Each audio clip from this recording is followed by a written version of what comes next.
about Durk, free Durk, it's like they had a whole campaign from nerds with the Slide for Vaughn exactly. thing. In a crazy way, this really the only way I could put it is like this industry is just it's a dick riding industry, bro. Like, it ain't no good. Ain't nothing else but that. Coming from that jungle though. Yeah, nah, that's sure. why I gotta applaud it, cause I'm knowing y'all boys up there playing rough ball. No, ball, real yeah, y'all up there fouling and flagrant fouling. Chicago, man, it's a contact sport, yeah, that motherfucker, bro. And you gotta be ready at all times, and like you gotta think about it. I've been doing this on the level I've been doing since I was 16, 17 years old. Get you to defend your old self. Like, nah, he wasn't really, you know what I'm saying? Nah, that nigga, he wasn't really like you gonna come out and say, man, I got 4, 5 hats. Yeah. What y'all boys got what? going? They trying to get you to crash out, man. It's like all these other dudes, they just frowning at the camera and on drugs, and they just, you say, man, is he gonna kill the executive? Yeah. You know what I mean? He look like bullshit, bro. You know what I mean? I didn't see too much. Like, I lost my little brother to this shit, bro. My little brother got killed behind some shit that ain't had nothing to do with him for real. You know what I'm saying? Like, my little brother was a cool player, nigga that got money and fuck bitches, bro. He ain't never have to do no gangster shit or nothing. My little brother got killed just cause he was my little brother. Like, nigga wanted to do something to him to hurt me. You feel what I'm saying? Like, and how do you shake the Chicago mentality though? Because like I'm saying, that Chicago mentality is rough to shake, bro. We see the superstars go way up and they can't shake the fact that I come from a place that if you do that, it's going there. Like, how did you shake that mentality? You think I ain't had to have them uncomfortable conversations? You think nigga ain't told me I done left the hood and forgot about the hood and I'm a fuck nigga and I don't take care of niggas and I ain't the one bonding niggas out no more and paying for funerals? It's like, how many times I supposed to do for that shit? Do that shit. Like, you could tell, bro, like, I ain't gonna lie, just the conversation we having right now, you could tell when somebody really come from that. Like, you could tell when they come from the streets. You could tell when a nigga like really is a person that move off of morals. You know what I'm saying? Like, so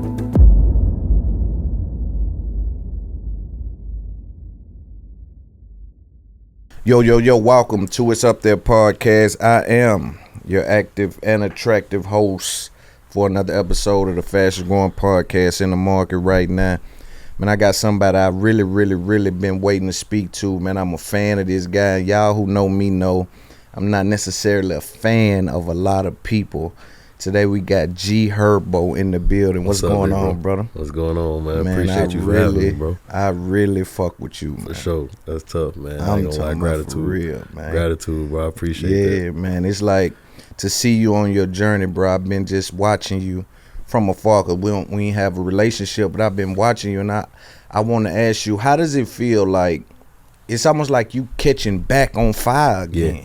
How does that feel for you? Man, it feel crazy, bro. Like, I ain't gonna lie, I wouldn't even say it's overwhelming, but it's like, it's a lot to like hold on to. You feel what I'm saying? A lot to take in at one moment, cause you know, life it happens so fast. You feel what I'm saying? Like, but the reason why I'm able to like maneuver through it and take advantage of this opportunity or this second win, you like, if you would say, is preparation. You feel what I'm saying? Like, I plan to do the things that I'm doing right now, you know, and just really seeing it through. When you set goals and milestones and you able to see the shit through, it's like, all right, cool, you gotta take advantage of the moment. You gotta live in the moment. Like, I just had a conversation.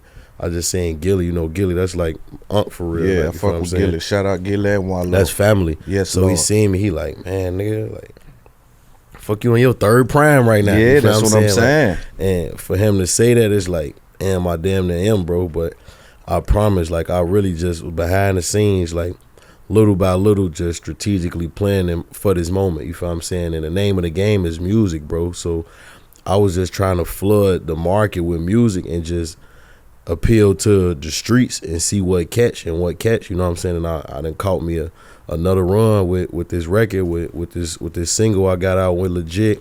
Going so crazy, bro. That motherfucker that's going so crazy. I'm wondering, bro, like, even when I listen to Greatest Rapper Alive, ain't that the name of the mixtape? And I see you you're flipping. It almost feel like you digging through the crates. You see what I'm saying? You flipping so many different records and giving your own approach. For me, watching you from afar is like, bro done survived. You've been rapping since what, 15, 16? Yeah, like 16 for real. You know how many eras you done went through, bro? Yeah. That shit Nick, crazy. it was one point of time where if you wasn't doing the melodic shit, you really would gonna die out. For sure. You survived that era. Yeah, for sure. Like, I'm wondering, like, you know what I'm saying? Like, what is pushing that? But like you say, the second win is a beautiful thing. When legit is at how many streams at this point? I know YouTube, y'all like 30 million on YouTube. I don't know the Spotify numbers. You know the numbers, Teresa? You could. It's almost gold. Oh yeah, for sure. We probably like 100K away from gold right now. Oh my goodness. Yeah, that's what I'm saying, bro. That's probably be my fastest record to touch a plaque for sure in my career. What do you think contributed to that? Really, bro, like, man, it's the streets, bro. Like, I feel like where I was at mentally, I only wanted to appeal to the streets. Like, the music that I'm putting out, the reason why I was doing those samples and those flips, like, kind of like on some, like, and I keep on, like, going back to like, trying to highlight, like, what Wayne did with the droughts and no ceilings. Like, that was my whole mindset with how I did it. And I promise, bro, this is my whole mindset. Like, man, I'm about to just drop music for the streets. I ain't thinking about the industry.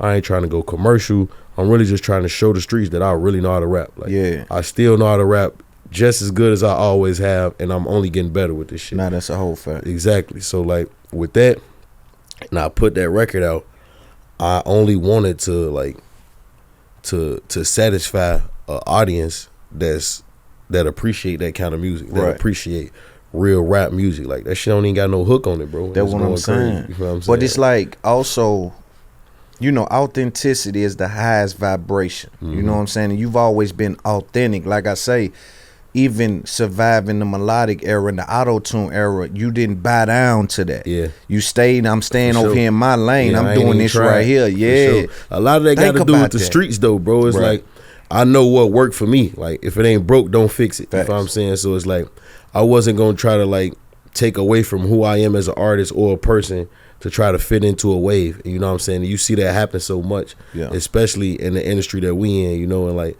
I ain't even trying to say it in no, like, in a crazy way. This is really the only way I could put it. Is like, this industry is just it's a dick riding industry, bro. Like, it ain't no good. Ain't nothing else but that. You feel me? So it's like, I always been the type of nigga, I just stand on, like, integrity, bro. Like, for real. Like, I couldn't really, like, try to fall into the waves and shit. You know what I'm saying? Because honestly, I'm gonna just keep it a buck. Like, that ain't really like my cup of tea. I don't really listen. I listen to all type of different music, but I don't really listen to too much, like, melodic stuff. I like real rap music. You know what I'm saying? I like shit that got substance to it. So that's the only kind of music that moved me. So that's what, like, motivate me to get in the studio and make that kind of music. You feel what I'm saying? Like, don't get me wrong. Like, I got songs where I might try to play with, like, tune or delay and reverb for about 4 bars, but I'm gonna go right back into rapping. You know what I'm saying? That's like, what you do, bro. But what I'm saying is, we witnessed in this industry, because it's not only as you as an artist that'll have to deal with it from your internally. You may start finding pressure external from the labels and the boardrooms. Like, yo, we're searching for a hit.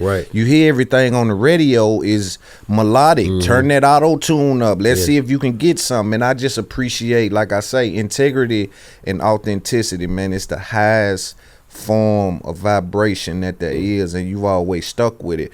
When we talk about Lil Wayne, even going back through your journey, I say Lil Wayne has to be someone that influenced this dude. For sure. Even early on, I can hear the setups and the punchlines. I'm saying, he I'm really student. one of them. I'm a student of this shit, bro. Yeah. I'm definitely a student. Like, I go listen to the Carter. Listen to the Carter 2. You feel what I'm saying? Go listen to Dedication 2. Shit like that. That used to really, like, move me as a kid before I even wanted to be G Herbo. You feel me? Like, and what made me fall in love with rap music. And when I listen to that shit, I'm really paying attention to the pockets he was in. You feel what I'm saying? Like, you can tell. And that's what make me go in the studio and try to mimic those pockets. And I try to put my own wordplay and my own flow into the pockets that he was in. You feel what I'm saying? Right, Like, and I think in our culture, bro, we start. Hey, can we cut the air off to something to his cold? I think in our culture also we kind of shun the student.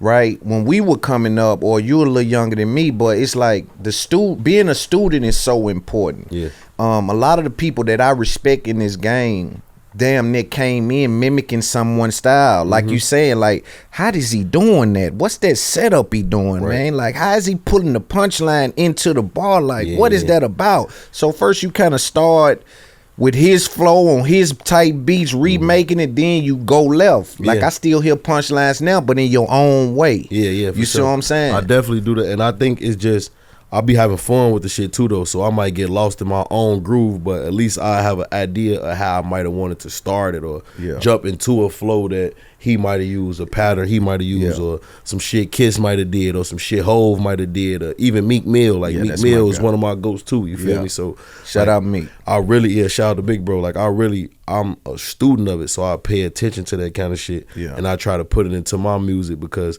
for one, history repeats itself.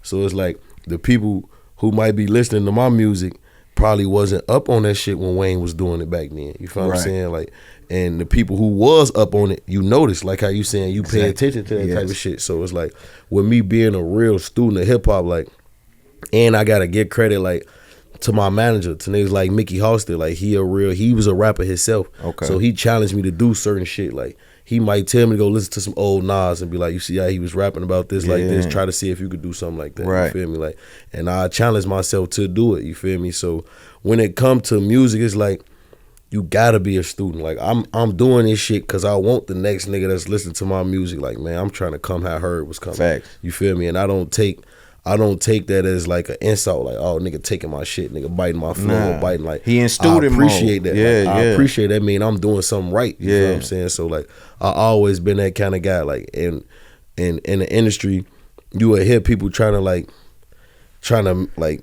make you, like, your mindset or mentality turn sour. Like, they'll be like, oh yeah, this artist got your flow, or this artist doing this, and he trying to make his voice like yours. Yeah, trying to say it in a way where it's like you don't fuck with it, but I fuck with it every time. Like, you know what I'm saying? I appreciate it, and on top of that, I'm then gonna reach out to you and try to do something with you now. You feel what I'm saying? That's like, big homie status though. Instead of, because the hating and the petty shit, that's petty bullshit. The big homie gonna embrace it and know, oh, you just been Bluetooth mode. You'll figure it out because you came in sounding like. I'm telling you, I listened to the old shit. I'm like, bro, that's Wayne. I can hear it. Yeah, for sure. You know what I'm saying? But we know that you spin off and you have your own identity in this game, especially if it starts to be successful. Yeah. You coming from Chicago, you know, I know that was a hard fight, but I want to go back to win legit for a second, because do you study the formula of what is making that record work and try to implement that again, or understanding what made it go? For me, I listened to it.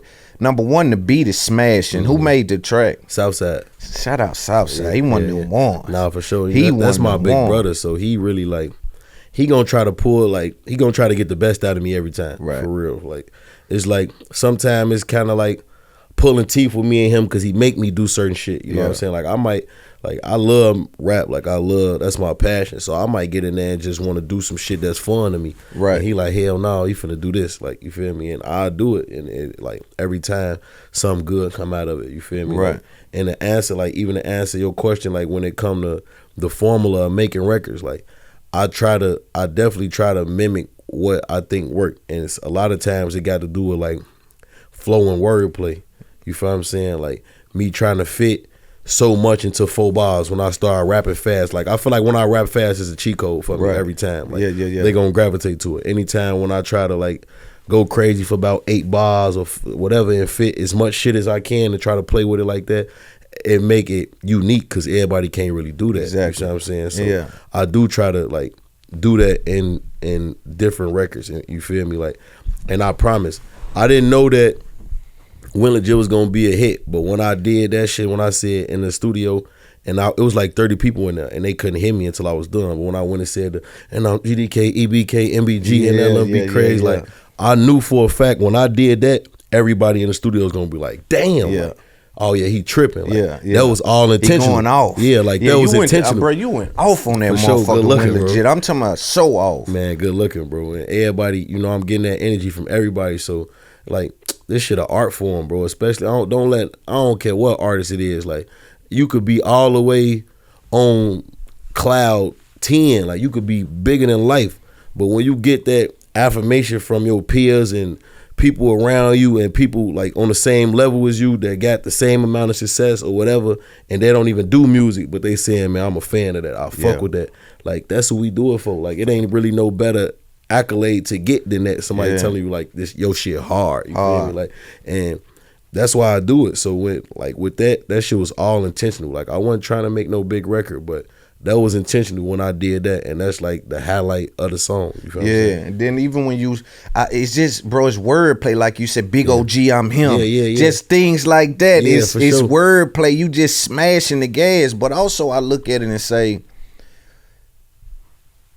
when I look at the formula, I'm saying, okay, you don't lose any audience with the first 15 and 20 seconds because the beat is doing something that's like, oh, what's going on right here? Yeah. And then you come right in with something so relatable that can't nobody duck that. Yeah, no, for know sure. what I'm saying? It's For so sure. relatable. And I'm saying, see, that's a formula that I'm not sure everyone is able to pay attention to. You know what I'm saying? You come right every day, everyone in the world For sure. can understand that vibration right for there. sure, You for see sure. what I'm saying? Yeah, bro. And it got a lot to do with, bro. I don't pull no punches with my music. Like, I don't give a fuck what I'm going through.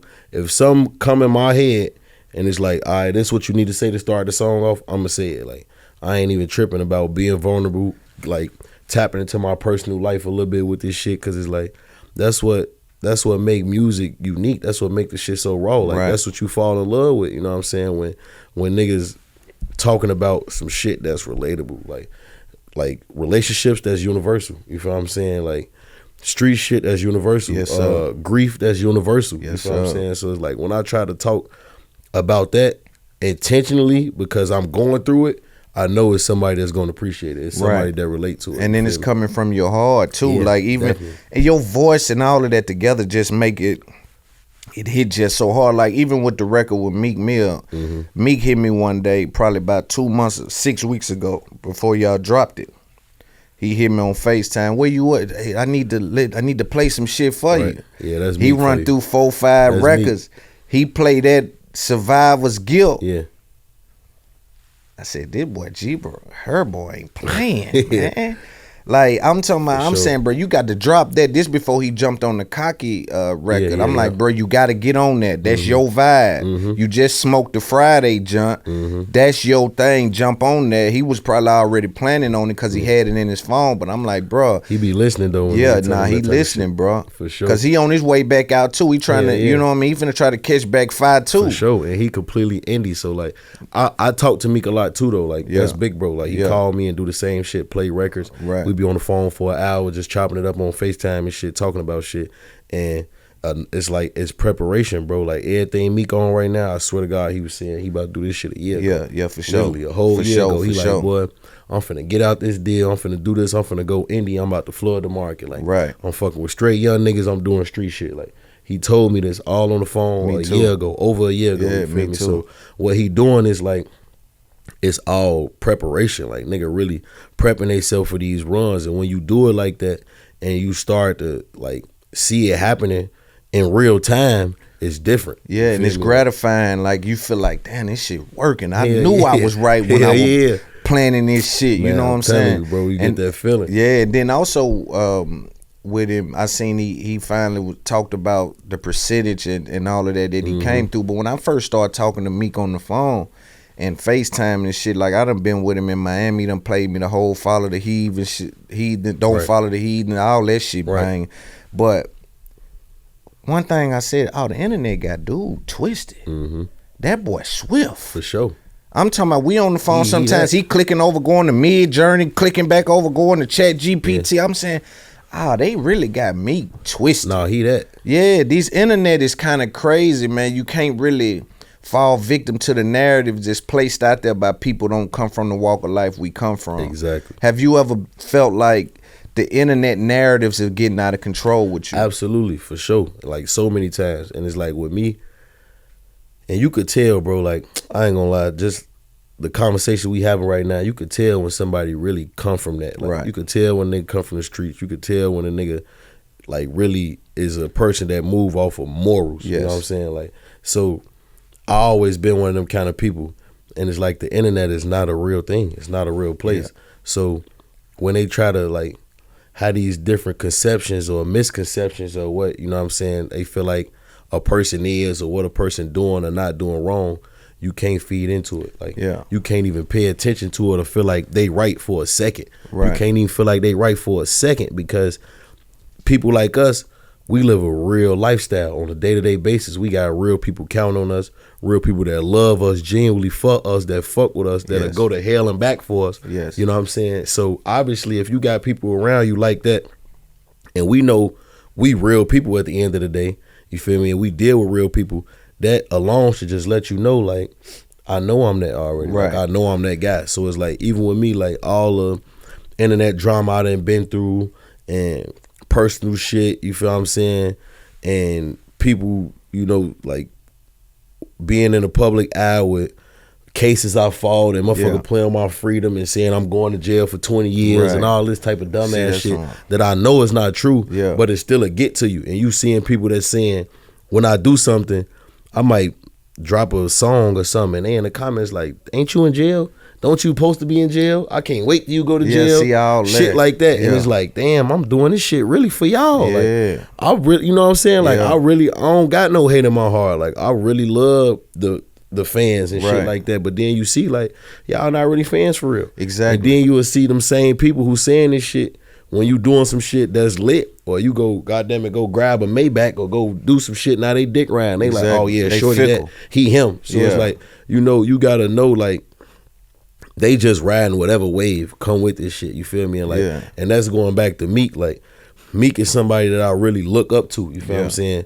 And he one of the niggas that's gonna motivate in every way possible. He gonna motivate the trenches to show you this shit possible, to show you that I did it, you could do Yeah. it too. You feel Every what I'm saying? time. It's like, Yeah. So with that, he know, like, you know what I'm saying? Like, it don't never cross his mind. All the real niggas and all the streets and everybody, we know that he a real nigga. We know what Yeah. type of nigga he is. Yeah. You feel what I'm saying? And the people that surround him know. So it's like when you got that type of mindset and mentality, I don't even care to explain. Like, Right. I'm not going on the internet. I'm not going on Twitter explaining who I am as a man or as a person. You feel But what I'm saying? I'm gonna let sometimes- the people around me explain. But sometimes that shit can get loud, man. Like sometimes the metaverse can affect the universe. Like I sure. done been around big artists that I ain't gonna say their name, but and they sometimes niggas can pat it down and act like it ain't bothering them. But if you intimately around No, them, you see that shit take yeah, a toll. it's like, bro, dudes is really thinking about that. Dudes is saying like, nah, the internet got these folks thinking this and that. I'm like, nah, bro, you really him. Don't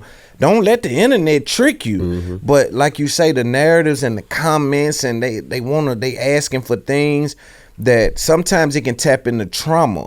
You know what I'm saying? Like even when I think about Durk, Free Durk, it's like they had a whole campaign from nerds with the Slide for Vaughn Exactly. thing.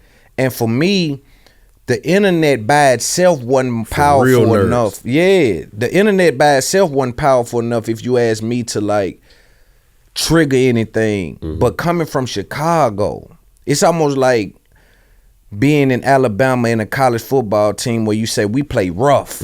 Chicago, they don't let none slide. We get our get back. We do this and that. So it's like the trauma associated with growing up in Chicago, this shit on the internet can trigger my mind and make me start thinking like, cause when I seen bro do an interview and even responded to it, I'm like, see, they in a nigga head, Yeah, bro. for sure. You They know get what I'm in your saying? head. That shit ain't cool, They get man. in your head, bro, and it's like how you saying with the trauma, you will lose yourself in the midst of that shit when you feel like you got a point to prove. Exactly, bro. When they make you feel like you got a point to prove, They got you you. already let them win. Yeah, they you got already you. let them win for sure. And it's like the thing is, bro, I don't know why I just always had the smarts and the mental capacity to just not feed into it, because I know that negative shit coming from somebody that's 14 years old in Omaha or some shit like that. You feel me? Like somebody that ain't been through nothing that I've been through, Right. ain't seen the shit that I seen.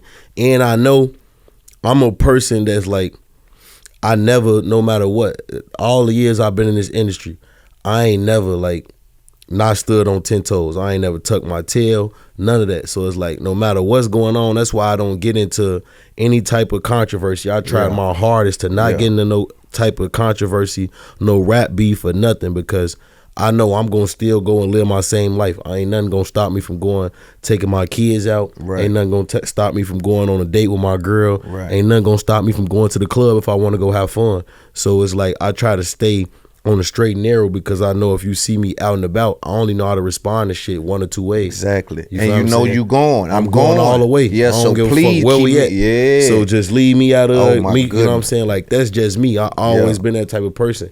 And that don't mean I'm a crash out of nothing, because I'm going to think about my decisions 10 times before I do it. And I'm going to still do it. Right. You know what I'm saying? So it's like, and then, cause somebody, you don't bag me, please don't bag me in no corner and make me, you know what I mean? Because I'm gonna choose for you. For sure. I'm gonna choose for you. You ain't got to worry about you choosing which way this gonna go. No, for sure. We going platinum. This shit gonna go one or two ways every immediately. single time. And that's why we dudes like, you see me by myself. I move around the country like this because I'm confident and I understand that I can handle whatever come, and I ain't starting nothing with nobody. For sure. I'm out here pushing the game forwards, preaching to the youngsters, let's get some money, let's not crash out. And I'm trying to make sure artists get a platform. I continue to grow my platform, but I ain't into no messy shit. I'm trying to really push us. Yeah, for sure. You know what I'm saying? And you got people like all the time, they'll do this and they'll press your buttons, and then they gonna be the ones calling you stupid when you go to jail. They gonna be saying, he dumb as hell, he threw all that shit away.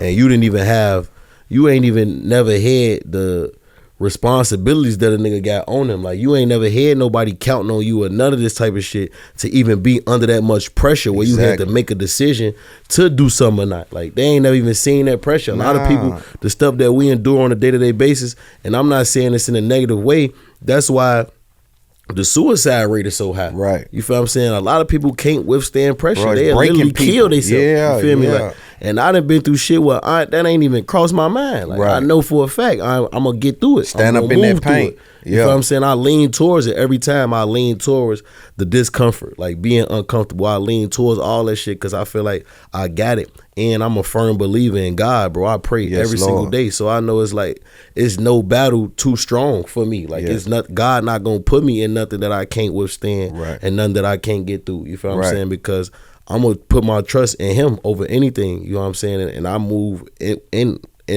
through life like that. Like, I maneuver through everything knowing like, it's cool. I don't gotta live in fear because I know it's something out there destined for me, and I'm just trying to fulfill my destiny while I'm on this earth. So that's how I think, and it's like, that's what make me so strong and so powerful, and that's why I always been a leader. Like, people not afraid to follow my lead. You know what I'm saying? Like, whether it's my peers, my younger brothers, my older brothers, like, they not afraid to follow my lead because I'm not afraid to follow theirs as well. You know what I'm saying? Whoever got the best idea, we gonna beat the idea down into the last one standing, and that's the one we gonna go with. That's what I respect about you too. And also, you never came off like a hater or a hothead. Yeah. That don't mean that you going for nothing, but you got control over yourself. You know what I'm saying? As a youngster coming from that jungle though, that's why I gotta applaud it, because I'm knowing y'all boys up there playing rough ball. No ball, real contact y'all up there sport. fouling and flagrant fouling. Chicago, man, it's a contact sport through that motherfucker, bro. And you gotta be ready at all times, and like,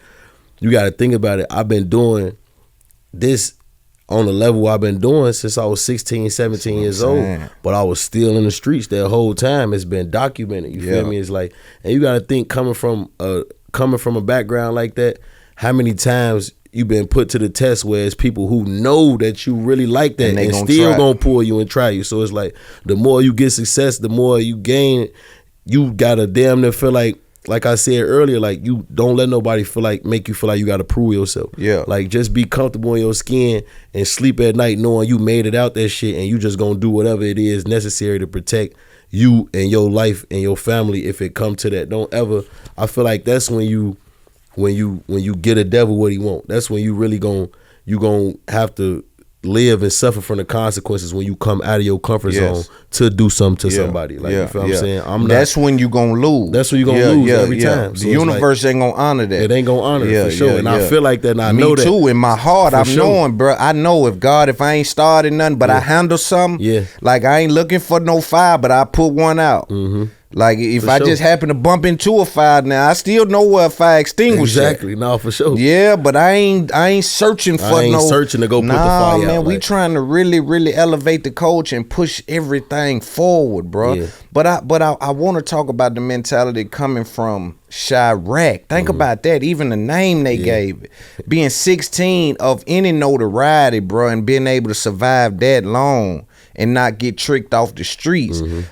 Also, I tell the youngsters, I thought it was just a rapper problem, but they even doing it to content creators where even if you are someone that comes from the inner city, they try to get you to defend your old self. Like, nah, he wasn't really, you know what I'm saying? Nah, that nigga, he wasn't really, like, you gonna come out and say, man, I got 4, 5 hats. What y'all boys got going? They trying to get you to crash out, man. It's like, when it comes to shit like that, bro, it ain't no statute of limitation on that shit. You can't talk like that. You can't talk. Why like y'all even supposed to be street guys that's even trying to pull me into defending some that ain't even welcoming that energy? Because now it's like, if don't nobody really know for real, the not knowing is that's the key. That's the most powerful shit to have. Cause now when everybody think you like that, you gonna welcome that energy and somebody still gonna try you. Just to try you. Like, I'm gonna see, cause it's real live people who really just wanna get a name out here. That really try you just to see if you gonna respond a certain way. You feel me? So it's like, I pray every day that my energy is always welcoming in a positive way. And positive, like, exactly. Like, vibrating high. I don't want to welcome that type of negativity and shit because I know what I'm going to do, bro. And I'm glad you always speak about that, though. You always speak about being positive. You speak about,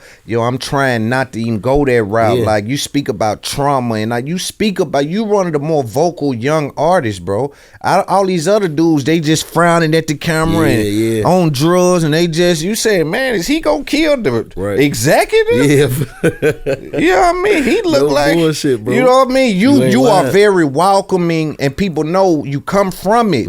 Ain't no way to be. You been a trophy since you was 16 up there. Ain't no way to survive that long and not be who you say you are. No, for sure, bro. And it's like another thing. A lot of times, niggas be trying to trick they self into believing they tough. Trick they self into believing like they really like that. You know what I'm saying? Every day you gotta geek yourself up to make you feel like you tough just in case some shit happen. You feel what I'm saying? It's like, that shit ain't really about nothing, bro, because I didn't seen too much. Like, I lost my little brother to this shit, bro. My little brother got killed behind some shit that ain't had nothing to do with him for real. You see what I'm saying? Like, my little brother was a cool player, nigga that got money and fuck bitches, bro. He ain't never have to do no gangster shit or nothing. But that don't mean he was a bitch ass nigga. You feel what I'm saying? Like, you feel me? But it's like, my little brother got killed just because he was my little brother. Like, nigga wanted to do something to him to hurt me. You feel what I'm saying? Like, and that shit really, shit really, like, that shit changed my whole perspective on life. And with knowing that, it's like, you gotta, like, now it's, my whole mindset is just like, I gotta do everything knowing that my little brother lost his life behind some shit that a motherfucker wanted to hurt me, so I gotta do everything every single day to make sure I am successful.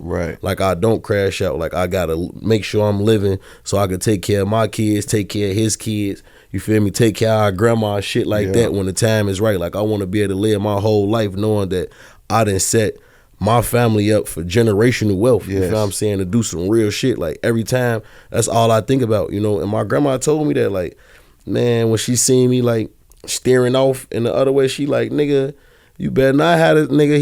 He ain't lose his life for nothing. Like, we all counting on you now. You don't fumble this. Like, don't fumble. Like, you gotta make sure that you doing everything the right way now, because somebody lost their life behind this shit. Man, like, that's in so a way, deep. like, for me, it's kind of like, so that's what deep, it seemed bro. like. You know what I'm saying? What year was this? This was 2021. Damn, this is fresh. This is January 2021. Bro, my condolences on that, bro, because I done lost people out there. I know what that's like, bro. I know what that's like. I can't even imagine being famous and being on your level, and they trying to pull me back with this. With that type of shit. And then they really get to something that can do it. If I ain't really if I don't get myself together, For sure. that right there can do it. You know what I'm saying? You off the edge, bro. And it's like, I really like, I ain't gonna lie, like, another thing is just like knowing that's like, all right, bet this really my purpose. Like I gotta live in my purpose. I can't do nothing else. Nah. And if I think or do something else, I'm gonna lose it. You feel me? So it's like, and it was one like the last conversation that I had with my little brother the day he got murdered. He got killed at probably like 11 a.m. or some shit like that. 12. We was talking at 5 a.m. that same day, and he just telling me like, bro, I don't want nothing. I never wanted shit but for you to be successful. Like, you feel what I'm saying? Like, nigga, I ain't never felt like none you had was mine. Right. When you bought a car, a chain, I supposed to got one. Yeah. I ain't never felt like that. Those was his last words to me before he died. So it's like that just give me all the ammunition to really just keep going and do it and make sure I'm doing it for him. You feel me? And it's like, and I don't care about getting no credit or no accolades or no pats on the back, but when I had conversations with his baby mamas and they tell me like just how valuable I am to their son's life, you know what I'm saying? And like I'm the closest thing still here to my little brother. Yeah. And they need me to help raise the kids. You feel what I'm saying? Like that shit mean everything to me. That shit bigger than any platinum plaque, anything I can get. Anything. Just saying like, damn, I'm really like, even with me trying, like still trying, I'm doing a great job at just, you know, making my presence feel felt for the sake and the life of my little brother. Right. You know, and making sure I'm keeping his name alive and making sure that his kids know that, you know what I'm saying, he ain't dying vain and they gonna always be protected and they gonna always be straight regardless because they mamas got them and I got them too. You feel what I'm saying? So with knowing that, and I done seen that shit so many times where like a nigga get killed and it's like maybe they might ride for him for a year. You know what I'm saying? Might think they doing something or slide and go do what they doing. And then it's like, after that, these niggas' kids get 13 years old, 14 years old, and they don't got nobody. Now they in the streets. You know what I'm saying? Nobody reach for them. Now they gang banging and they thugging. So for me to know, like, they'll never have to go through that. And I'm going to make sure they don't, you know what I'm saying, got to go through that. And that shit, like, that's the biggest accolade for me, to just know, like, man, they gonna be all right. How do you shake the Chicago mentality though? Because like I'm saying, that Chicago mentality is rough to shake, bro. We see the superstars go way up and they can't shake the fact that I come from a place that if you do that, it's going there. Like, how did you shake that mentality? What shaped your new mentality leaving Chicago? Man, just really like knowing like I'm really a product of the streets, bro, in the trenches. Like, I know it ain't no way around this shit. Like, you gonna die or go to jail if you want to still play with this shit. You can't even have 1 foot in or 1 foot out. You gotta have both feet out of the street. Yes, sir. You know what I'm saying? And like with me understanding that, I preach that shit as much as I can to my homies, and slowly but surely, like over the years, like I'm seeing like, they don't want that shit for themselves. You feel what I'm saying? Like, my homies don't want to be in the streets. These real niggas that was outside every day in the hood, trapping, thugging, gang banging. These niggas that's trying to move to LA now. Like, I'm finna come out here and do this. We gonna chase this music shit with you, bro. We gonna follow your lead. But it really came from me making the decision to be like, man, I'm cutting all ties from that shit. I don't care what a nigga think about me. Nigga call me a bitch ass nigga 100 million times. I don't care. Like, I'm not even gonna feed into it. And you think I ain't had to have them uncomfortable conversations? You think nigga ain't told me I done left the hood and forgot about the hood and I'm a fuck nigga and I don't take care of niggas and I ain't the one bonding niggas out no more and paying for funerals? It's like, how many times I supposed to do for that shit? Do that shit. Like, what y'all want nigga to catch a Rico? Every time you niggas go to jail for a gun charge, a violent charge, you coming. I'm the one coming. Like, I'm the concierge or some shit. Never. Like, fuck no. Yeah, like, never ever. Yeah, like, and when I understood it that way, I'm like, bro, I gotta just go cold turkey. Like, I don't even care if a nigga can't even reach me. Like, for real, nigga can't even get me on the phone. Like, at all. Because God done positioned you, brother. He done positioned you, and you ain't honoring the blessing if you playing in that shit. You know what I'm saying? You could really have nothing to do with that shit. You could really just be a nigga with a good heart that feel like you obligated to do that. Because you grew up with niggas. Exactly. And the police is spin it. Like, no, he the one running this shit. He the chief. You could have no knowledge about no murders,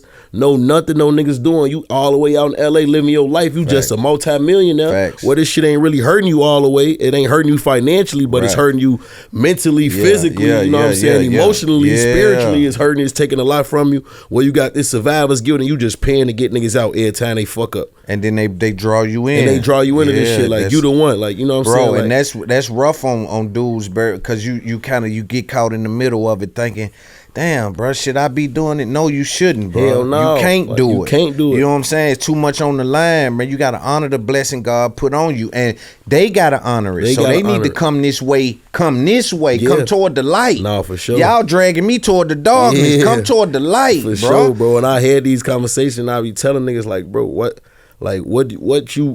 different results do you expect still doing the same shit?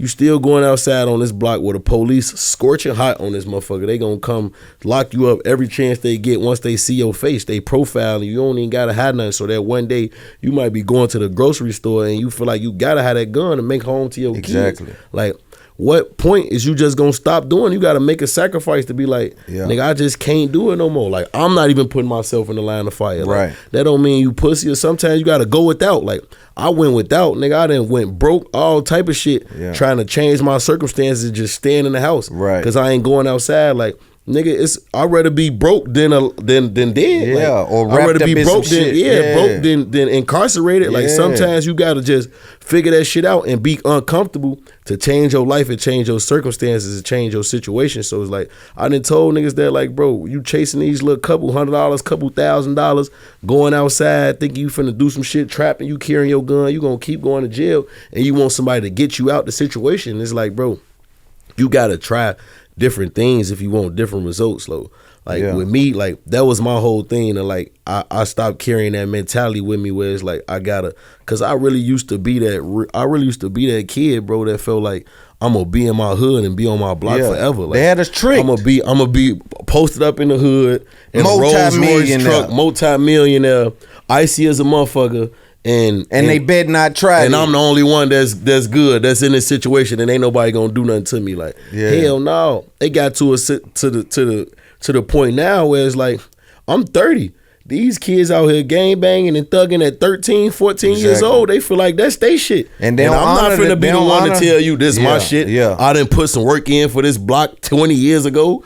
This your shit, they man. Don't honor that. Yeah. Man, it's your block, and bro. then I might tell you when I'm leaving, this ain't now one hour, but I'm gone, though. Sure. Just like, if you really pay attention. If you want it, you can have it. It's yours. It's yours, little homie. Man, it's your spot. I don't want no static for real, because these niggas will really kill you and take your life because they just so full of testosterone. They growing up trying to feel like emotion and drugs play a big part. Do it, bro, because that's part of the rappers that be niggas just be at the camera. Angry, Zan angry. Like, that Zan angry, that shit is serious. It's different. You spazzing out. Man, nigga crashing. You don't even know. Then you apologize. You don't even realize. That's what I'm saying. You don't even know you did it. The next day, nigga feel like, oh, I'm tripping. I'm bogus as hell for doing man, that. I went off on her, man. I done been there. I done been one of them niggas, for real. Yeah, like. me too. So I'm telling you, I'm knowing. You be like, man, I done went off on everybody. Wondering, man, what was that about? Then people start saying, man, you know, that nigga, that done went crazy or something. He ain't acting right. Or they start to tell other people that you think you better than. They don't know you dealing with drugs. You gone on. You know what I'm saying? They ain't knowing that, but they start telling other folks. You know, Herb think he better than me. He cussed everybody out last night instead of saying, "Nah, you seen him pop 4 perks. You seen him have. You see, and I done been there from a perspective of me not having it and a perspective of me being on top of the world and still battling that abuse. You feel what I'm saying? That substance abuse. Because you feel like you just trying to suppress the emotions, whereas like you still trying to go out and act like everything okay. You want to still do shows and you want to still do interviews and you want to do this. So you just need that little quick little substance to just suppress your feelings so you can get through the day, but you still end up exploding in certain shit. And another thing is like forgiveness too, though, bro. Like I done forgave a lot of people too for shit. Like I'm working I don't hold grudges no more. Like I still, I'm getting better at it too. But it's like I didn't learn to just like forgive because it was people who like I don't fuck with, and I'm just holding on to that. Where it's like every time I hit a nigga name, I see the nigga you come around. Now I'm going from having a good day to a bad day. Like I had to let that shit go, and especially it's like if it don't apply, let it fly. Cause like I know what type of nigga I am. I know I'm a good nigga, bro. I know I done help so many people out, and I done really change people's lives, bro. Like changed a lot of people's lives. So it's like if I feel like I don't want to do nothing to you when I see you for real, because I probably still got love for you, even though I'm going to just keep my distance. We'll never be the same again. I forgive. I done forgave people for shit they didn't did and shit they didn't said about me that don't really apply to my day-to-day life. You feel what I'm saying? Like, you not stopping me from getting no money. You ain't stopping me from doing nothing. Like, you feel me? And you not gonna stop me from being me. Like, if I wanna go to Chicago and I wanna throw a block party or some shit, not in my neighborhood, I go throw that shit downtown and have police right there and the mayor right there, because I got real power and real motion. I'm gonna do it the right way. And I ain't gonna let no nigga tell me, oh, he a bitch, he ain't throw it on the block in the hood. Like, why you want me to do that? That's the trick bag. I'm never going in the trick bag for you niggas, man. Sure. I'm not. You say what you want to, man. I'm out of that. Like, even when a nigga got to keep defending the fact that, I can go back to Chicago. Like, really, fuck all that. Fuck all of it, bro. I don't even gotta like, never man, go back quit ever. asking me, can I go back to my block? I can go to Beverly Hills. Exactly. I'm living up in the hills now. For sure. You know what I'm saying? I can go there and help the children and lead the way and light the way. I'm a trailblazer from there. But the fact that y'all keep trying to get me to defend my old self, that's what I'm not respecting about the streets, exactly. bro. In the streets, it ain't shit. And it's like, bro, especially pushing what we pushing, like we pushing black excellence, and we pushing for niggas to get out the trenches, and like that should be cool in your raps. But then when a motherfucker say, oh, you can't go back to the hood, and they want you to prove you a gangster, so they could be like, oh yeah, her really liked I'm a badass music. But then it's like, damn, what you wanted me to go back to just go kill a nigga I love? Yeah. You wanted me to go back to just go kill a nigga that I fucked with or once called my brother to do that? Like, what? Now it's like, his family got to suffer from that shit too. Bro. These niggas be having kids and mothers and people who care about them. You see what I'm saying? So it's like, for what? It's gonna either be you or me every time. Yeah. So it's like, what point do you want a nigga to have to go try to prove that they could go back to some shit that don't love them anyway? Like, and I want you to get out this shit, bro. Because regardless, if I never come back and you out there every day, a nigga could kill you, and that shit might still affect me all the way from where I'm at. And it hurt me for niggas like you, because, dog, is documented. I was 16 out there with the wolves. No, for sure. What do y'all keep? Don't talk to me about that. No, for sure. I was 16, and I'm not one of them because I did this and that there. I'm one of them because I made it out of there. For sure. That's when you clap for me. Clap for me when I walk across the stage, not when I'm in ISS. For sure. When I get suspended from school, don't clap for me. Clap for me when I get the diploma. No, for real. You know what I'm saying? When I graduate from the street, that's when you clap for us. Don't clap because, he went and done that. He bought that. Yeah. It's a trick bag. We can't never, ever get caught in, bro. For sure. I want to ask you this too with Gillie, because he one of the more stronger people that I've witnessed in this game. Cause again, right after his son died, R.I.P. Cheese. Yeah, Cheese, that was my brother. Yeah, after his son died, I went up there and I interviewed Wallo like literally a week after. And of course Wallo crying, and they dealing with the entire thing. Did that bring y'all closer? Did you seeing him go through that? Is that something that made you be like, bro, you strong? Like we both share that. We had to. You know what I mean? Absolutely. And it's like, man, when it come to Gillie and Wallo, like, they always, like, Wallo done pull me to the side, like, nigga, what the fuck you doing? So now when they see me in this aura and really, like, living in my purpose, they like, I told you. That's what they want. He done came, pull me to the side, like, fuck you doing? What you waiting on? Why you not where I need you to be, or where you supposed to be? You feel me? So like, and us having that relationship.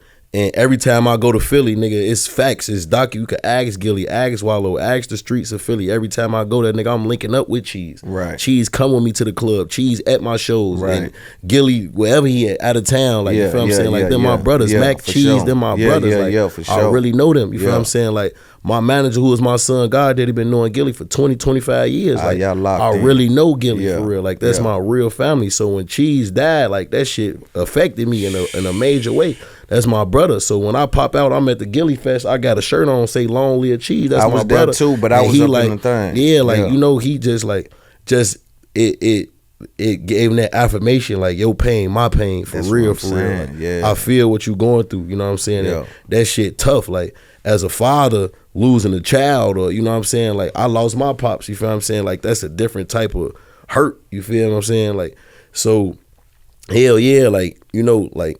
It's not even really trauma bonding. It's just like we come from the same shit, and all we want to do is make it out of that. You feel what I'm saying? And like, in a way, you gotta you gotta know how to forgive and keep pushing. Cause like, bro, Gillie a street nigga, bro. Right. You think Gillie ain't want to do nothing behind losing his And son? he up. He you up, feel me? up. He for like, Yeah. bro, you could get a nigga touched easily. Like, you see what I'm Come saying? on, Like, man. but to know that's not the way. That ain't That's the what I system. You feel what I'm respect. saying? Is That's that what I was so respect the powerful most. in the moment. For Yeah. sure. Like, and it's like, bro, when you come from that background and you come from that, it's so easy to get sucked back into that shit. You feel what I'm saying? And you always gotta ask, like, it's always the why factor. Like, why me? Like, Yeah. damn, I'm doing everything right. I'm on the real straight and narrow. Why is something trying to pull me into it?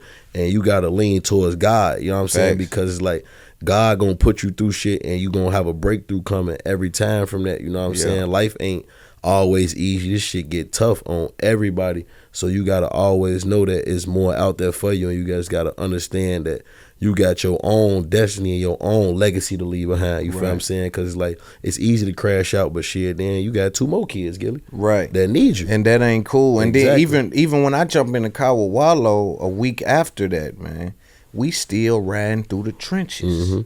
Them niggas didn't go duck and hide, no, or for sure. we was in the middle of the Wallo stopping and he's still like, and I know, and I'm just in the car with him like That's front line. front line in this thing, sure. man. And I'm saying I had so much respect for it because I'm knowing at that time, especially because I was a little more new into the new position, so I'm like, man, I don't know how they coping with this. How you right even here, do man. it? Like, yeah, sometimes, like when you dealing with shit like that, you don't even want to be around people and deal. It's how you mad at the world. Like, fuck this shit. Like, I don't, you know what I'm saying? Like, it's hard to even. You don't know who the enemy at that point. You feel me? Like, so for them to move like that is just like, it just show what type of people they are. You can't fake this shit. That integrity, you can't man. fake the funk. You can't like, fake that. That shit just got to be in you. Yeah, for real. man. Like, and they really, like you say, you and your purpose, they really are in their purpose, man, because again, they don't say the weapons won't be formed. They just say they won't prosper. So weapons still gonna form and try to, like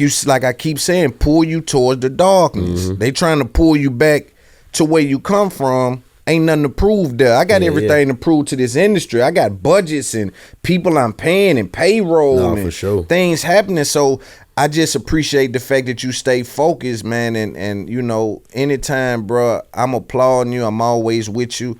Whatever you need from me, I'm one of them guys, man. So whatever you need on my side, bro, I'm there for you. You know what I'm saying? For sure, bro. Because I really, really, really fuck with your integrity, man, and your authenticity. I want to ask you, what's the difference between G Herbo and Lil Herb? The difference between G Herbo and Lil Herb.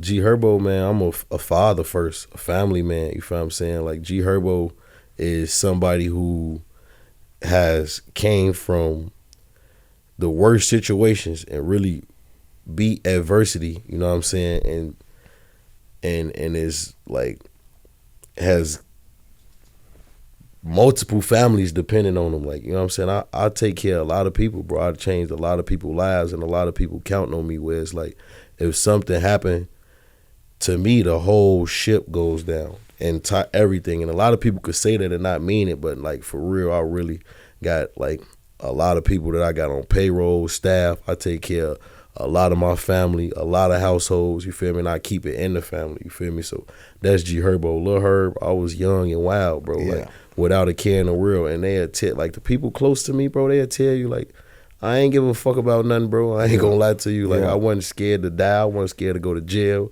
I wasn't scared of none of that shit, bro. Like, for real, for real. And it's like, that's because I seen it so many times. And when I was in the streets, I felt like I ain't even feel like I was invincible. I felt like anything could happen, but I felt like I was good at it. Like, I felt like I was good at being in the streets, and I felt like I knew what I was gonna do in the situation. I feel like I was the aggressor in a lot of situations. You feel what I'm saying? So it's like, Lil Herb I wasn't afraid of shit, bro. I was willing to do whatever, like, and I was loyal to the T, like, to the core. So it's like, all it took was somebody to call my phone, and I was jumping in the car. That's what I'm saying. Every single time. Like, and that's what I say, some of that plagues not only you, the Chief Keefs, the Lil Durk, anybody coming from the inner city, period, but in specifically Chicago. they playing rough ball up there. So it's like you damn near feel like you can't even be no rapper if you don't earn your rank. No, for sure. And it's like they gotta know, like, for sure. And it even like when it got to do with the street shit, it's like, bro, nigga eat you, boy. Like nigga gotta know you can't play with me. Like, no matter what, if I'm by myself or with 5-10 niggas, I'ma hold my own. Right. You feel me? And like in my neighborhood, nigga will play off your weaknesses. You can't show them weaknesses. So it's like when I was young, I'm Lil Herb growing up in this shit, like I was 10 toes in. I'm willing to do whatever, like behind my respect. I'm willing to die, go to jail behind my respect, whatever necessary, you feel what I'm saying? And like with that, a lot of people get comfortable, you feel what I'm saying, when they got so much access to you, and the nigga could just call you and be like, hey bro, come on, we outside, let's go do this, and you willing to go. So the minute you change that, you feel me, it's like everything around you changed too. The way people talk to you, the way people treat you, the way people look at you, they feel like, you know what I'm saying, they feel like you obligated to them or you owe them something just because you gave them that much access. Like, you know what I'm saying? Like when I really stopped being in the streets, bro, I had to stop going outside totally. Like, it wasn't, you couldn't see me. Like I didn't get nobody no access to me to even be on the phone, because I felt like if I did, I'd be right back in the same situation, right back in the same environment. So like you right about that too. But like grow into G Herbo. Like I had to grow into that, and it was real growing. And it took isolation. It took real isolation, bro. Like I had to cut off my best friends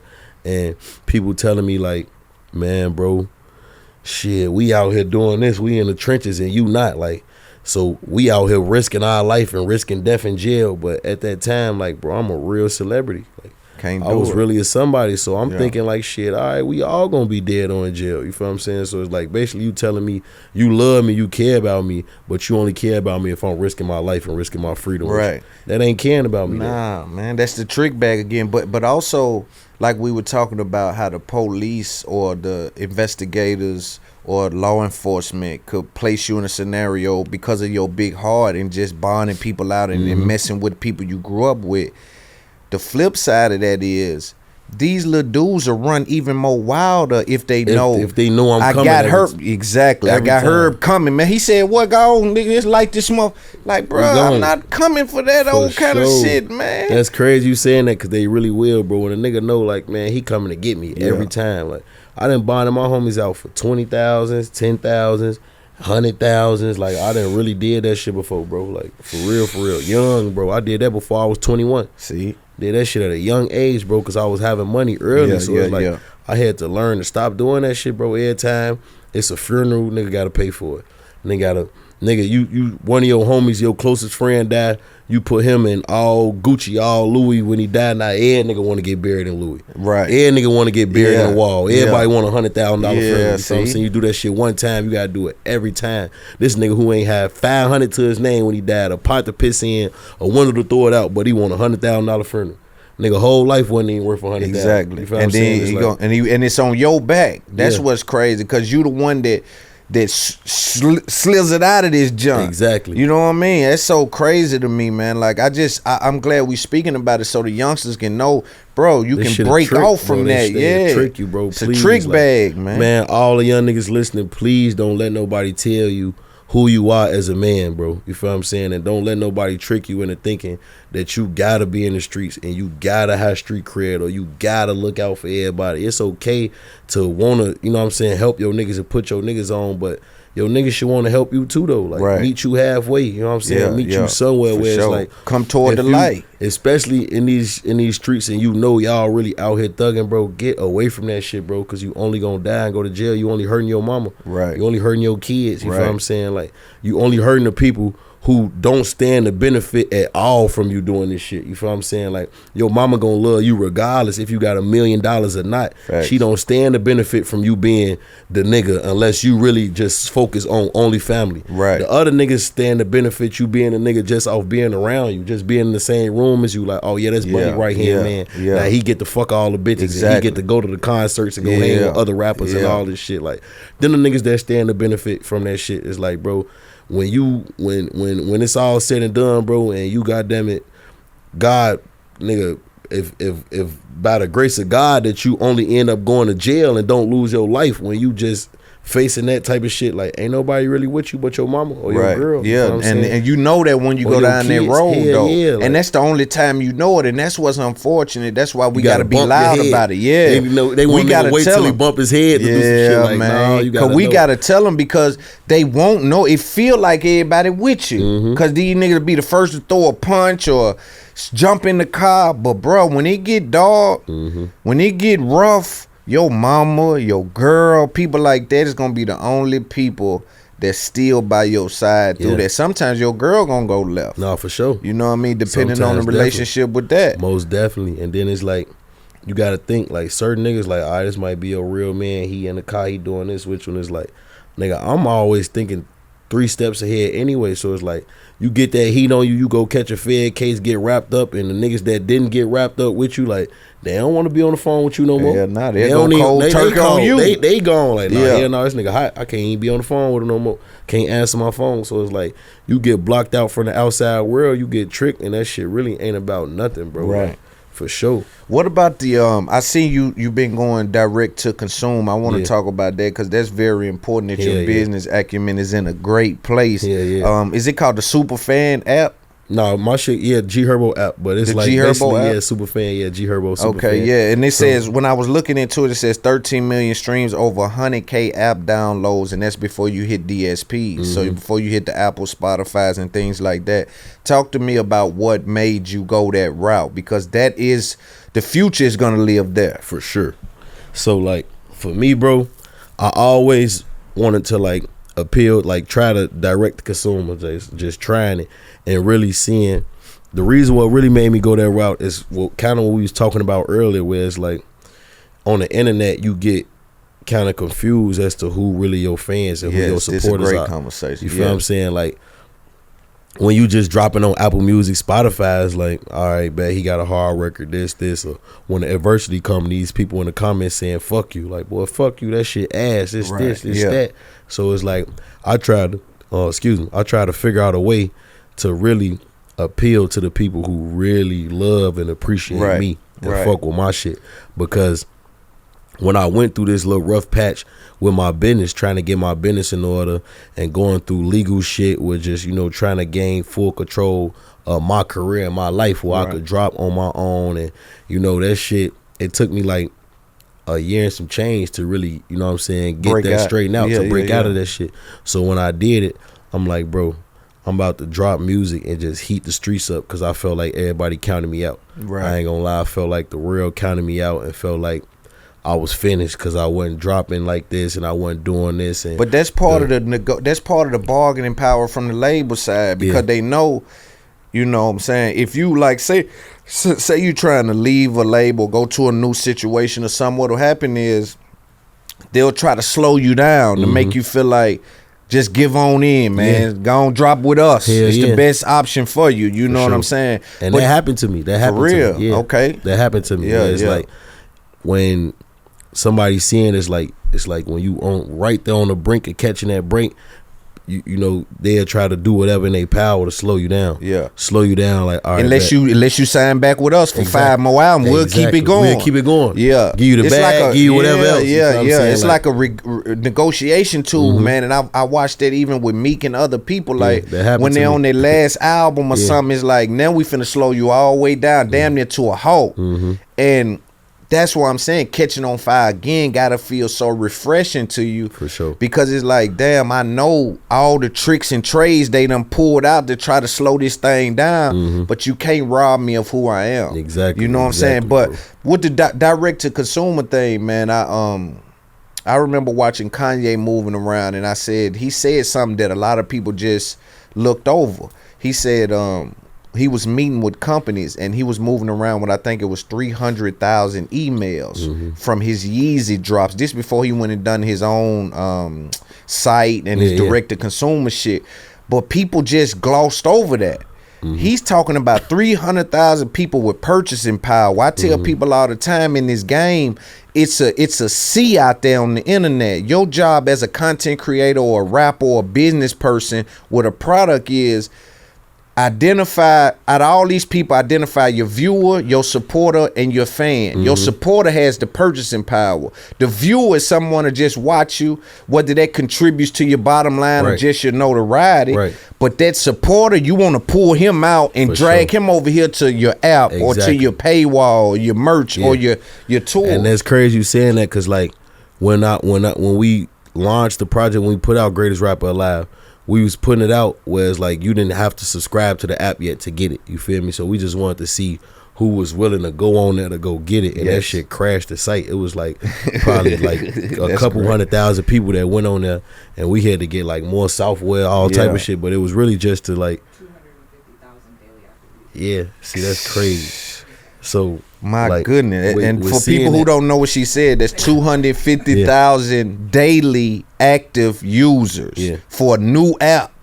Just from a tweet from you with one album. Yeah, one project. Like, this is my new project. Go on there and rush it. You feel what I'm saying? And like, I wanted to just try it out and just see what it'll do, because like I said, bro, I felt like the world kind of counted me out. So I wanted to kind of like show that, you know, I could still do this shit. And for two, I wanted to show like how big my fan base was. This some shit that wasn't built overnight. You feel what I'm saying? Like, and you know, and on the inside, internal in the buildings, they'll kind of like count you out in a sense too, but it don't even mean they don't believe. They just not all the way hip. Yeah, they don't really hip. They ain't tapped in to knowing like what you could do and what the streets wants. You feel me? So with me being tapped in and in tune with the streets, and I'm linking up with my little homies and them who's still in the streets, and I know what they listening to and what they want. So once I figured out, like once I cracked the code on how to, like what the streets wanted to hear from me, I'm all right, bet I'm finna put this project together like this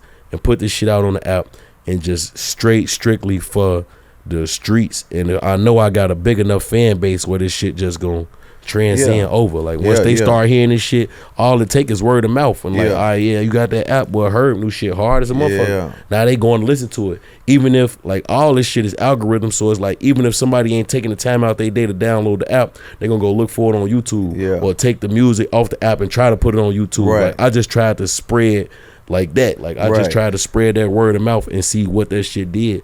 And now it's like I'm seeing people like athletes all type of like, I got the app, boy. That shit That's hard. what I'm trying to tell you. You feel what I'm saying? But see, here's the key, right? The not only the labels, the brands are literally using y'all for that. So the key is they hope that y'all don't ever really understand the data game. Yeah.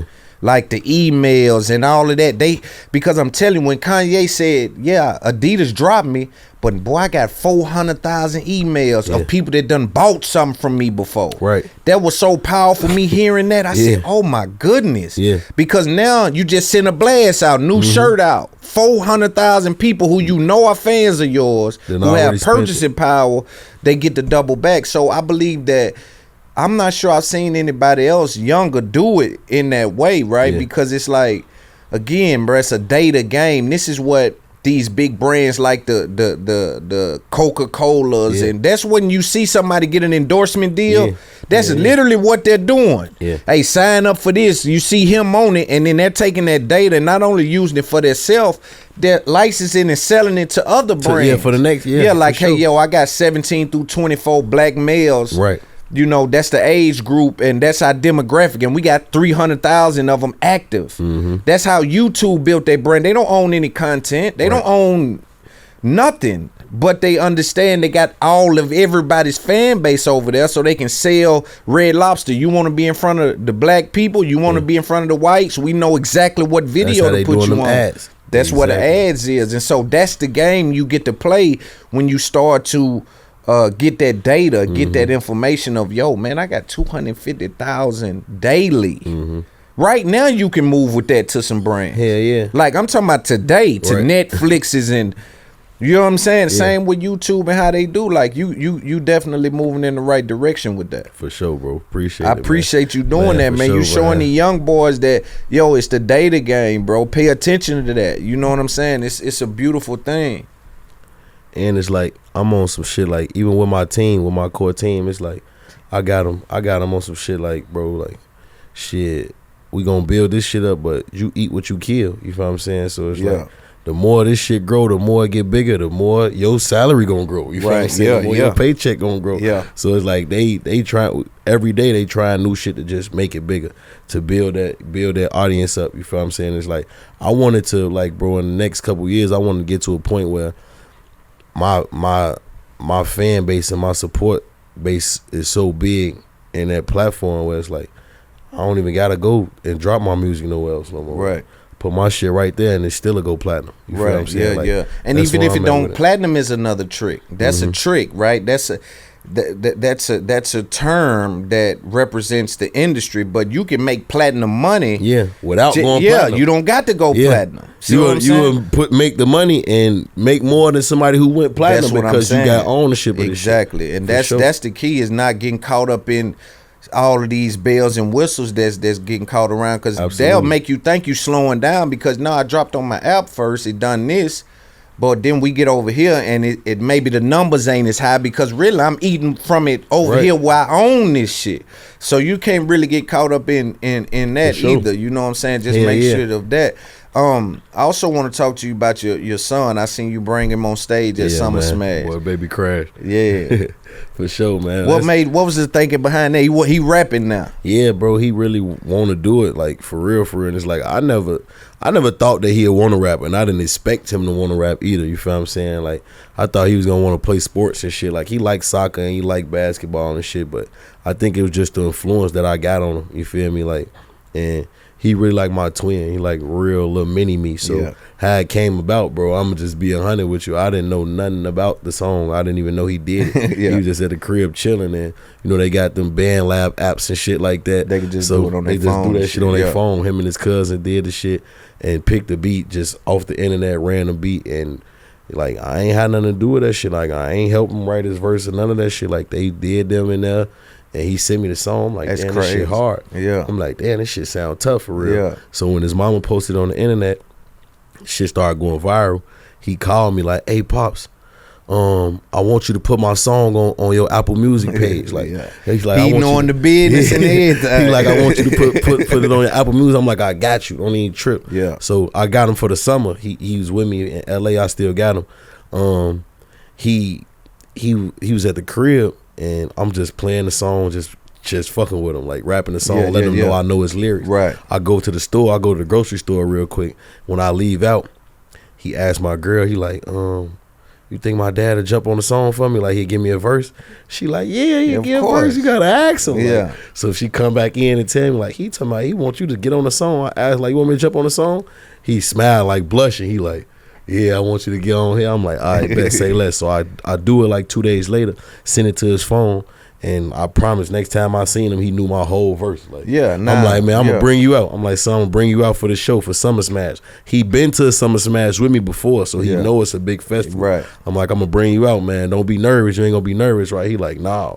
And he came out and rocked out, bro. Like, but you was ad-libbing him. You was helping him. And that's what I appreciate, too. Is like you a real father. And like me, I got 2 boys, Kane and Illyria. I love them little dudes. You know, whatever I'm with them forever and ever. So when I'm seeing you up there, you letting him know, don't be scared. Now I'm on YouTube. Yeah. I'm ad-libbing you. Yeah, right, no, don't even That's trip. What. Yeah, that was my whole mindset too. Like, cause I'm like, I know how I think, bro. Like, no matter if you nervous or not, them 20,000 people right there. You feel what I'm saying? So it's like, that's what made me kneel down and I'm rapping with him. I'm like, I'm with you. I got you. You feel what I'm saying? And that was so wholesome, bro. That moment was so wholesome. I'm saying that to me shows black men. Like, bro, like if we do this right, we can bring our children to the rap world. If we just do it right. Do it right. Yeah, don't do it all messy and all drugged out. Yeah, you know what I mean? No, we do it right, bro. Look what Herb done with his son up there. Like, I was like, man, that's so dope. I saw like your baby mama watching. Yeah, I feel like I'm building a brand. Like, I really feel like just like me being able to support my son's dreams is crazy for him to be that young and know what he want to do and know like, all right, my pops got me. You feel what I'm saying? Man. Like, and his cousin on the song too, man. He got his cousin on there.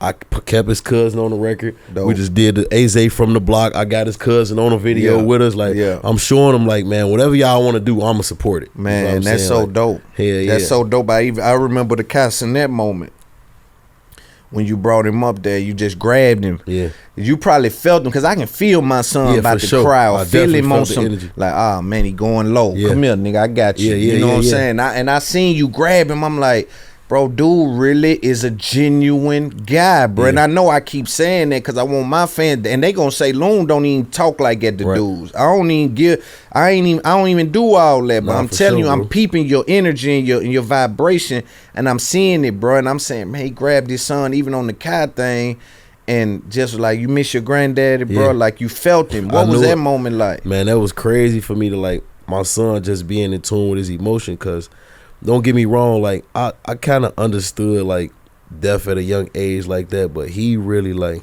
when I lost my pops, it took a lot on me, you feel what I'm saying? But, like, it did a lot for my son too. Like, he still talk about my pops, and I see him sometimes, he might start crying and thinking about it, and it was still fresh too, you feel me? Man. So when we was talking about family, it, like, I seen him break it down. I'm like, damn, man, like, it kind of fucked me up a little bit, where it's like, I didn't know what to do but comfort him and tell him, like, it's okay, son. Like, it's okay that you feeling these emotions. You know what I'm saying? Like, I ain't want to tell him, don't cry. Like, you feel me? And like, that's how most people is, man. Come on, man. You on stream, 100,000 people. Don't start all that. Nah, like, you don't got to do him like that. It ain't even cross my mind. Like, I want my son to be comfortable around me. Like, even when we did the Summer Smash, he cried, like, that night. We was watching Slime perform, but now after we perform, we like 30 deep, 40 deep. It's 40 people with us, and he got his best friend with him too, so they run around playing. And I think he just got overstimulated by all the people walking up to him trying to get pictures and stuff.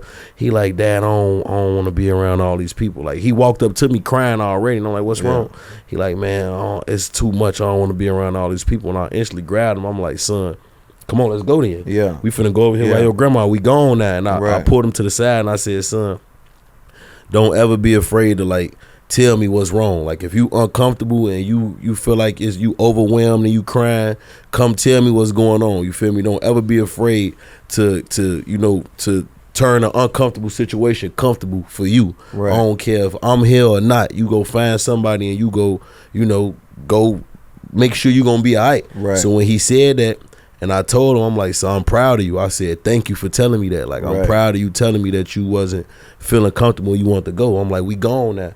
And when I went around the corner finna walk him to his grandma, I swear to God, he stopped me and said, I'm good, Dad. I'm gonna just stay by you. Like, I'm straight. Like, but that's that reassurance you giving him, man. Like, sure. That's what I'm saying. Like, bro, and for you to be so young, it's just mind blowing to me. Was your father always around? Yeah, my dad been around. My mom and dad been together like 40 years that before my dad passed away. And my dad used to, like, convert. My dad was a little more, like, stern and strict. Like, he'll tell me, like, don't cry, to walk it out, you know what I'm saying?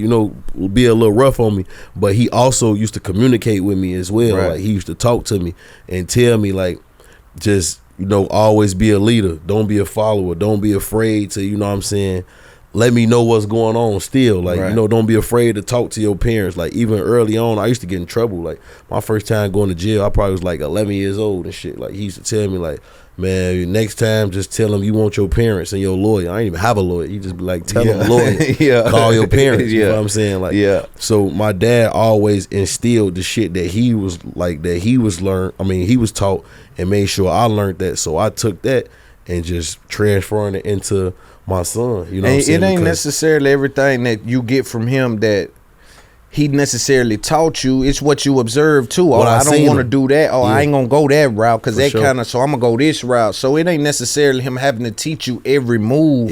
It's for sure. Like, some stuff what you saying to make perfect sense. That's why I want to, like, just make this point, because you got to think about it.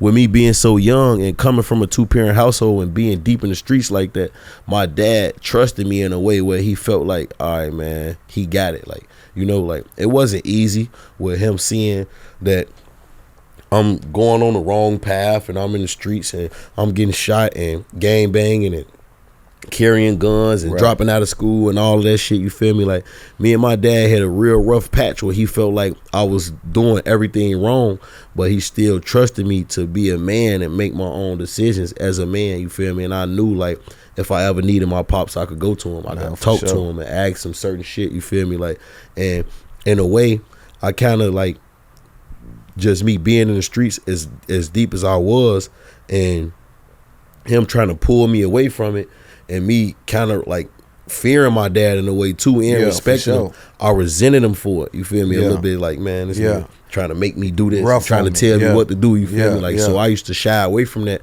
But when I got more like mature, I'm like, damn, well, I got a dad that I could talk to. Like, everybody ain't had that, and I'm glad that I spent like my adult years in my 20s, like, come on, pops, we doing this. Like, come on, understanding hang out what that come meant. to the studio, come do this. Like, you feel me? I welcome my dad into my world, and he got to see that, and he got to be like, damn, man, like, my son really made something out of nothing. You feel what I'm saying? Sure. Like, I appreciate all that time that I got to spend with my father. You feel me? I got to spend 29 years of my life, 28 years of my life with my, well, 29, matter of fact. I just turned 29 last year, and that was the last birthday I spent with my father. So I got to spend 29 years of my life with my dad and somebody around that's like, you know, that I know love me unconditionally. You know what I'm saying? So like, for sure. That shit meant everything to me, for sure. For sure. And before we get out of here, you're on your 4th album, right? Yeah. What's the name of your album, and what can people expect from it? Lil Herb, the album, man, is, you could expect vulnerability, man, rawness, like real shit, everything that I've been through in these last couple years, and really my whole entire career I'm putting into this. And what Lil Herb, the album is for me, is closing that chapter of Lil Herb and growing into G Herbo, who is, you know what I'm saying, I'm a man. And like a lot of people say it, but I feel it now with me almost turning 30 years old. The way I think, everything I do is different. Like, my whole thought process, the way I raise my children, the way I approach this music industry, the way I approach everything is totally different. And I'm putting that into my music, you feel what I'm saying? But I'm still telling the story of who Lil Herb is and who Lil Herb was, because no matter what, of me closing that chapter, I'm gonna always be who I am. You feel what I'm saying? It's gonna always be a part of me. So that's what that project is. And it's just like everything in my life has changed since then. Like, right now, this is my last project. I'm about to be completely independent. Like, I've been with my production company since I was 16 years old. I've been the same deal. Like, I've been signed to a production company since I was 16 years old. I'm about to be 30. So that's my whole career, deal. My entire career, I've been signed under the same system. And we still, you know, went and did stuff with partnerships with the label and distribution. But now it's like I could really see clearly. I could see a vision of how I want my career to be without having to answer to nobody but myself. So it's like, that's really like, you know, that's the whole thing, what I mean by closing that entire chapter. I'm in a whole totally different space with my business, with my personal life, like mentally, financially, everything. Like, everything is different for me right now, and that's what I want my music to, you know, be a reflection of right now. That's dope, bro. I'm looking forward to it, man. And of course, I appreciate you for coming through. Say less. I'm gonna get your number, this is a man. good We're ass gonna lock conversation, in. bro, for sure. Man. This ain't gonna be our last one, man. No, hell and no. I want to make sure, like, you know, anytime when you rolling it out, when you dropping it, send us whatever. We supporting you. Say less. We going up on that night. You know what I'm saying? We can go live on that night. Far as me on my platforms, letting people know, listening to it, because that's what we about, bro. In this culture, we ain't just trying to drag dudes down. We want to put the light on this shit. No, for sure. Y'all come listen to this shit, and my fan base know we kick real talk, and we don't go viral for messy shit. We don't go viral for setting ourselves on fire or hot chip challenge. We go viral for real game and conversation, and we have built an organic base that really appreciates that. And bro, you got our support 100%. My brother. I appreciate Thank you, you, bro. We're gonna